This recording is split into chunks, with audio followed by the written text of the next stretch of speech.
ফেনীতে সেনাবাহিনীর পরিচয় ধারণ করা এক ভুয়া সদস্যকে গ্রেফতার করেছে যৌথ বাহিনী। সোমবার রাতে সদর উপজেলার মহিষপাল সার্কিট হাউস রোড এলাকা থেকে তাকে গ্রেফতার করা হয়।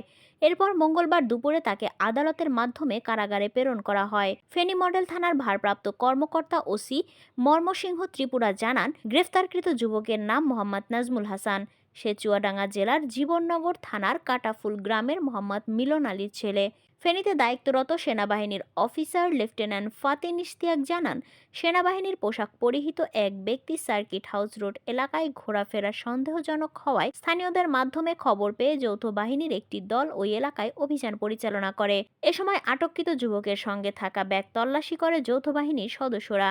এক পর্যায়ে তার ব্যাগ থেকে সেনাবাহিনীর পোশাক, ট্রাউজার, কমবেট ক্যাপ, সেনা পোশাক পরিহিত 3টি পাসপোর্ট সাইজের ছবি, সেনাবাহিনীর চেতনা ও মূল্যবোধ সংবলিত পরিচয়পত্র, আইডি কার্ড,